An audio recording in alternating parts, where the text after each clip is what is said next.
Hello and welcome to the week ahead with me, Fiona Cincotta, Senior Market Analyst at City Index. So as always, just before we start, let's start by having a quick look at the risk warning. If you could take your time to read through that, and I will just pop myself.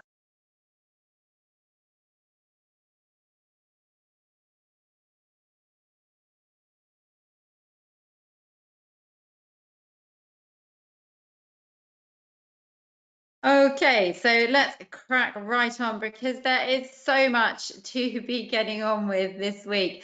I will just start by actually just taking a look because I think rather than going straight to the economic calendar that we usually do, I'm just going to have a look at sort of the key themes.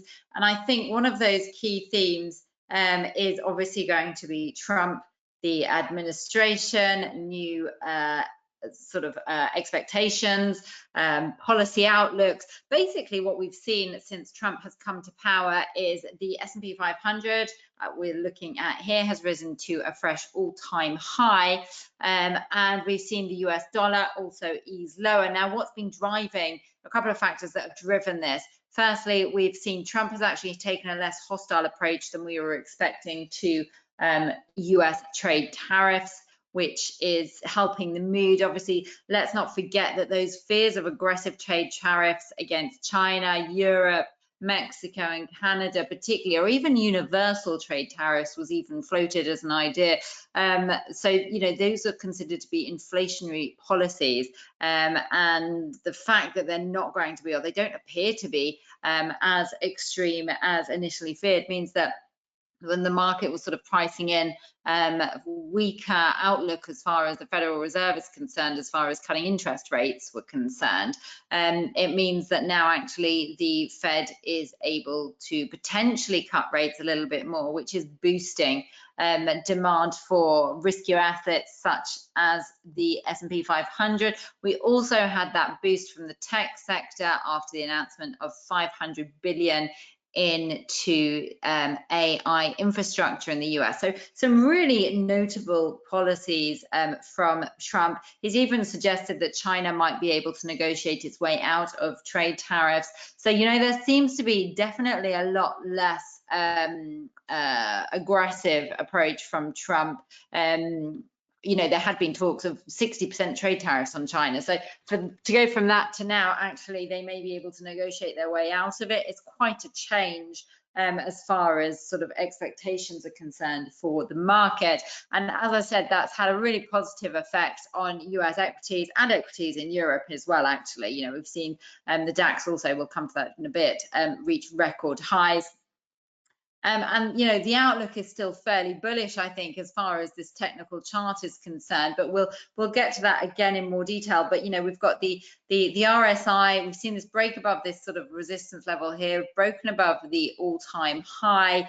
6,200 would be the next logical step. We're sort of finding support from the 100 SMA, which has really guided the price higher. We've got the bullish MACD, we've got the RSI pointing higher and above 60. So these signals are potentially for further gain. But I think a lot depends on what we hear for Trump. The market is literally hanging on his every word to see what he has to say, to see what the policies are being shaped like, and what that obviously means for the outlook for the US economy, global growth, and the Federal Reserve. Now, talking about the Federal Reserve, funnily enough, if we have a look at what we've got going on next week, this is the week ahead that I've filtered for the most important events, or potentially most volatile, volatility-inducing events.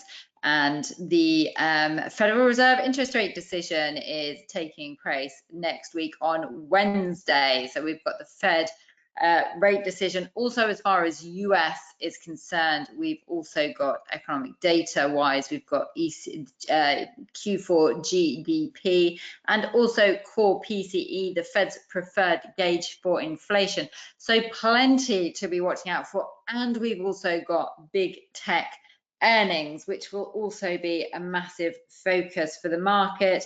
Those big tech earnings are, you know, really considered quite key as far as the outlook and sort of the Nasdaq is concerned.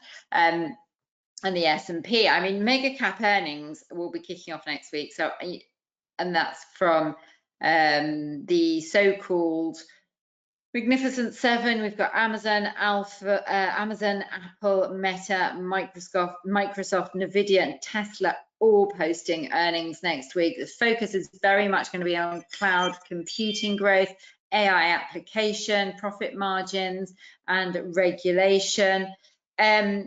I mean, basically, these stocks have risen an average of 60% across last year. So the market is going to be keen to see whether they can provide the fundamentals to support those gains.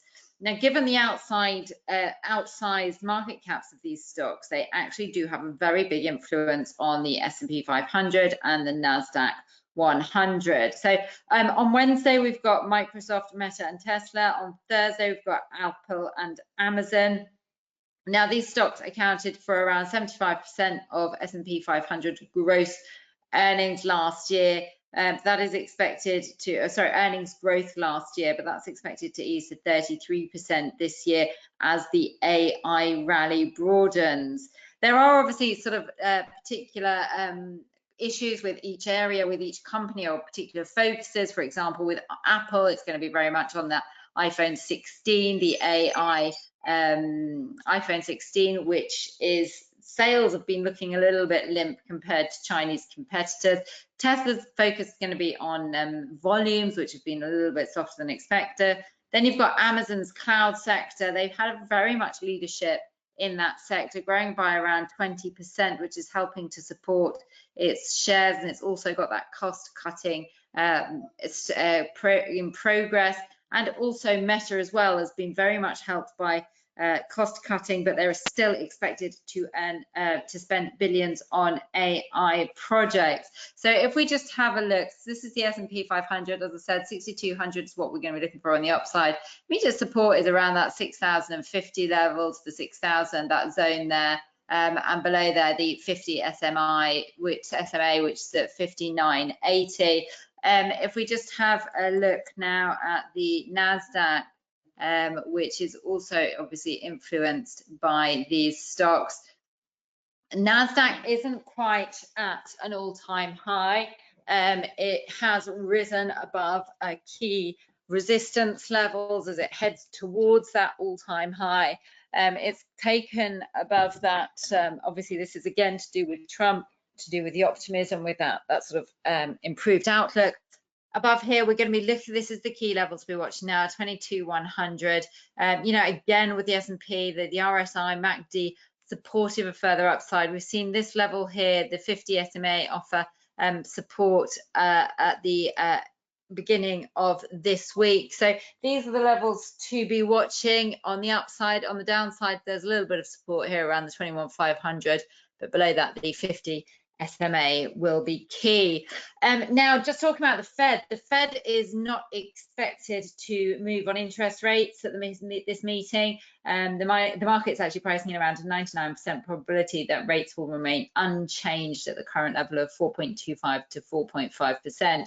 However, there is a possibility that the Fed could cut rates in March. That does remain on the table. You know, recent data has showed us that the labour market remains solid, unemployment rate is relatively low, wages are growing faster than inflation, so the jobs market strength does really lessen the urgency for the Fed to cut rates. However, we did see that underlying inflation unexpectedly cooled in December, which supports the view that the Fed will cut rates again in 2025. However, obviously the market will be watching closely any comments relating to potential, you know, policies and the impact of policies from Trump and what that might mean, particularly with trade tariffs, although we've not really had anything concrete from him so far, and we're not likely to have anything concrete, I don't think, as far as trade tariffs are concerned ahead of the meeting, although Trump has suggested that some trade tariffs could start on the 1st of February for Canada and Mexico. Obviously, as I said, those would have an inflationary pressures on the US economy. So that could be something which causes the Fed to be a little bit more cautious about. Let's just have a look at what's going on with the US dollar. So this is the US dollar. It had been trading in that rising channel. Actually, we've seen that it's fallen out of that rising channel. This is the aggressive sort of engulfing bearish candle from Trump's inauguration. We're now testing the 50 SMA. This is the level that it's traded above really since early October. So if we do get a break below that, then that's going to open the door to around the 105.50 level, 200 SMA there at 104.70. We've got the RSI below 50, and we've got the bearish MACD as well, suggesting that we could see more losses. But yeah, it just depends how it behaves around that 50 SMA right now. The other one to be watching when we're talking about the Fed and rates, etc., is gold. Now, gold is really interesting because it's heading up towards that all-time high, supported by that weaker that falling US dollar. Also a little bit of uncertainty, I think, regarding the outlook for trade tariffs, because we haven't really had anything concrete from Trump. It does just sort of raise some questions about what might be happening as far as the outlook's concerned, and that's helping the gold rise up towards that all-time high of 27.90. Looks like it could be reached relatively soon, especially if we see a Federal Reserve which suggests that they're comfortable cutting interest rates on several occasions across this year, and they're quite comfortable with the way that inflation is trending lower. That could help gold rise to those levels. Levels we're watching on the downside here, 27.15, that's the sort of support region, and if we get below there, then be watching out for 26.50, which is that rising trend line support. It's also the 100 SMA. So other big, there's so much to get through this week. So there's also the ECB interest rate decision, and that will be on Thursday. So interesting to be thinking about the ECB, particularly in relation to the Fed. Sorry, I'm trying to talk and type at the same time. It's not working. There we go. So yeah, we've seen some encouraging moves on the euro US dollar recovery. So just as far as the euro US dollar is concerned, we've seen this recovery thanks to that weakening in the US dollar, thanks to the fact that the European Union hasn't been directly in the firing line for immediate tariffs. That's not to say that they may not come, because Trump did sort of float the idea that he's not happy, and mentioned the idea that he's not happy about the trade surplus, but that's as far as it really went. There's not been, again, anything concrete, so there does seem to be room to negotiate trade tariffs. I think that's what he's opening the door to with the European Union.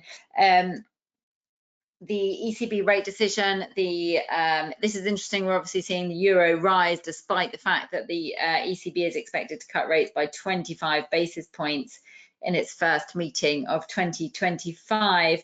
Policymakers in Davos have signaled that rate cuts will continue. We saw ECB President Christine Lagarde suggested a 25 basis point reduction at this coming week's meeting was a no-brainer and a done deal. Now, the market is fully pricing this in. Remember that the meeting minutes from the December meeting pointed to sort of growing easing bias within the central bank, and there are sort of doubts over growth forecasts and the risks of growth, and also the risk of inflation undershooting. So they said they expect inflation to reach target ahead of the original plan, potentially by midway through this year. Now, there's been little in the way of hard data since. We did see PMI data today was actually a little bit stronger than expected, which is slightly encouraging. But I think, at the end of the day, the Eurozone does seem to be facing this sort of mild version of stagflation, as it's we've seen that weak growth, and inflation did just take that a little bit higher, didn't it? I think it was 2.4%, which is just above the 2% target, but that's not expected to remain sticky. The ECB are clearly looking through that increase in inflation.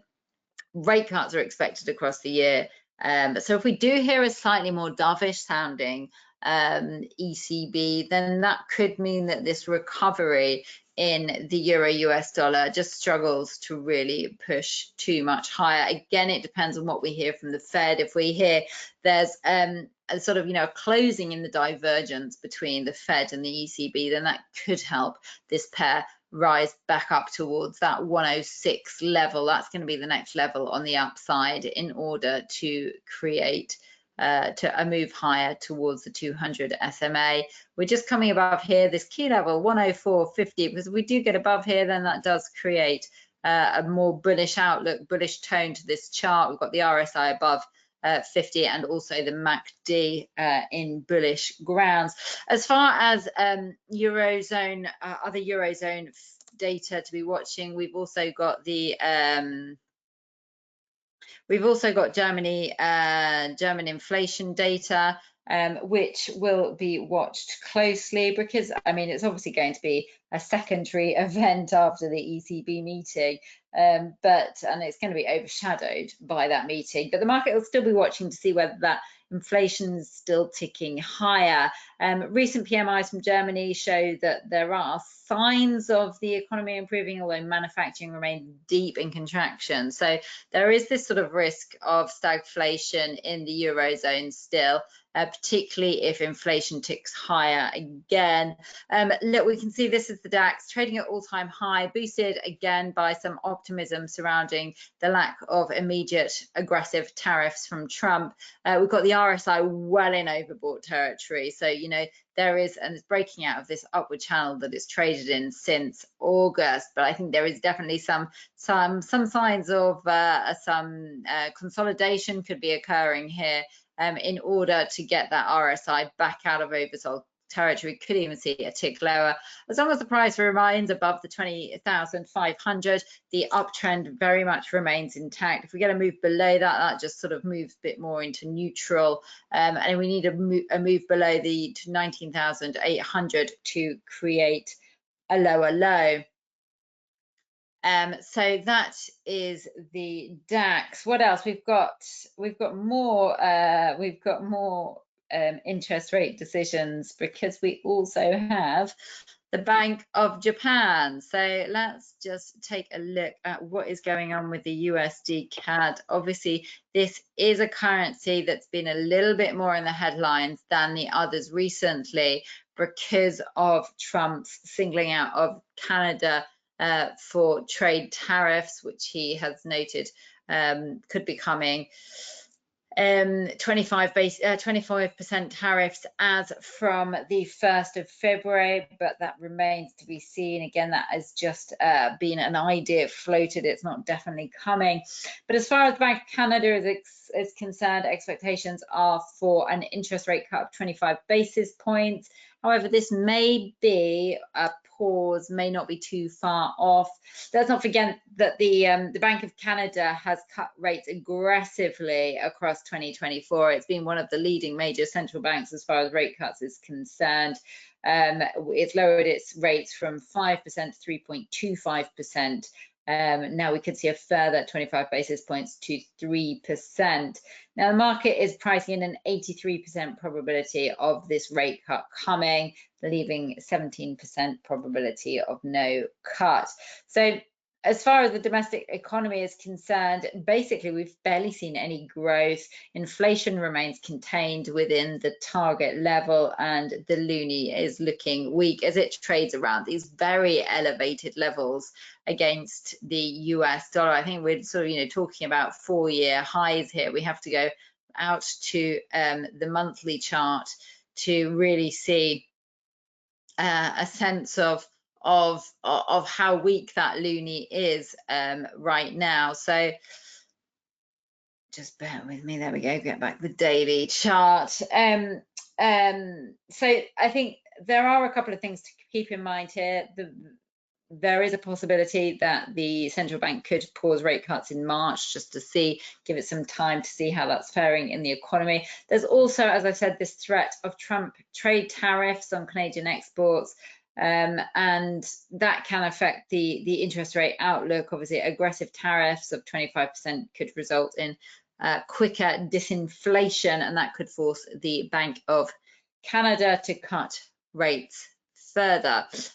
So that's what we're going to be looking out for. I think there's going to be a little bit of an uncertain outlook as far as March is concerned, because it does depend so greatly on what Trump has in mind. As far as levels to be watching, this is the support level at 143. We're just consolidating here. We've seen this consolidation pattern in the 144.60-ish on the upside and 143-ish on the downside. We've got the RSI. I mean, we've seen that sort of it's been losing momentum. The MACD is bearish, but I mean, what we're looking for here is a breakout trade. I think on the downside, a move below 143 is going to open the door down here to the 142 level. And then we could continue falling towards 141. On the upside, we've got a break above the 144.60. Then obviously that brings 145. And 146, which is the upper band, or 146.50, the upper band of that rising channel. So they're going to be levels to be watching out for as far as the Bank of Canada and the loonie are concerned. Now, the other thing to mention actually is we did just touch on very quickly the Fed. We've also got US GDP data and also core PCE. So we could see quite a lot of volatility in the US dollar as well. You know, there are lots of driving forces next week. Core PCE, that is the Fed's preferred gauge for inflation, but it comes after the Fed meeting.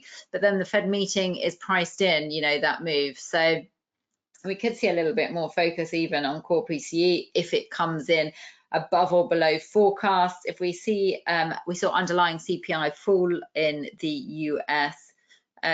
So will we see core PCE ease slightly? That's what we'll be watching for. We also know that the market's a little bit cautious about the amount that the Fed can cut rates next year. So obviously a slight cooling in core PCE will be well received and could well see US equities. Let's just take a look at the Dow Jones rise back up towards record highs if they're not already there. And obviously the Dow Jones is not already there, that the S&P 500 is. So all-time high there, 45,000. We're still around the 44,500 level. So we need to get above that really in order to power on to all-time highs, which are going to be up there. So yeah, so you know, if we do see, as I said, that easing inflation, again, that could help the recovery and the extension of the rebound from this low here towards all-time highs. Other things to be watching, we have China PMIs. So we'll just take a quick look at what's going on in the Hang Seng. Here we go, a little bit of a sort of more muted movements, I would say. We've not really seen too much going on as far as China is concerned. It's just been a bit more of a sort of wait and see as we hold and see what Trump's going to be announcing. I mean, we've seen a recovery from the 200 SMI here. That was 200 SMA, sorry, at the beginning of last week, the recovery, but the recovery stalled. So we'll be watching China PMIs at the start of but obviously next week is the start of the Lunar New Year holiday period. And as a result, most key releases will be on Monday. So we've got PMI figures for January, expecting to see a small increase in manufacturing PMI to 50.3. Industrial profits are likely to just decline slightly. And non-services PMI is set to move higher. So, I mean, you know, as long as we don't get any startling weakness in these figures, if we get a slight modest better than expected, then maybe that's going to be enough actually to just take out that 20,250 resistance. We're obviously finding some support here on the 100 SMA, which has managed to hold above so far. That's at around the 19,800, 19,750. So that's the level to be watching on the downside. Can open the door to 19,000 and the 200 SMA at 18,830. Just finally, with regards to obviously China data and everything that has been going on with Trump, crude oil has been very much in the headlines. and it's looking a little bit weak this as we fall below the 200 SMA. We've got the bearish crossover on the MACD, but the RSI is neutral, so we're not quite in dire situations at all, but we have sort of seen a fall down from that 80 level that we were trading at just at the beginning, well, mid-January. But obviously Trump has talked of increasing oil production in the US. He wants oil prices to come down because he sees that as a big headache for inflation in the US and for the cost of Americans in their household budgets for petrol. He's asked Saudi Arabia and OPEC to bring prices lower, which he also considers to be a reason for the Russians continuing the war with Ukraine. So they're the sort of being the key drivers. Obviously, China data, Fed data, US dollar value, these are all factors which are influencing the crude oil price as well. We get more sort of oil bashing from President Trump. He's also said actually that he wants interest rates lower as well. So that's also been pulling the US dollar lower, but that could see oil prices fall further. On the downside, we're going to be looking for this 72.50 to 71.50. This is the support resistance, the resistance and support zone that's been in focus since August last year. If we get a break below there, then we're back into this range that we were also trading in for a good deal of the last 6 months. So, but it all depends, I think, on how we behave around this 200 SMI. If we can manage to get a close above that at 75, above the 75 level, then that could be slightly encouraging and keeping hopes open of a move back up towards the 78 level. As we go into towards then the 80 level. So that's everything that I will be watching next week. Lots going on, and thank you for listening. I look forward to speaking to you next week.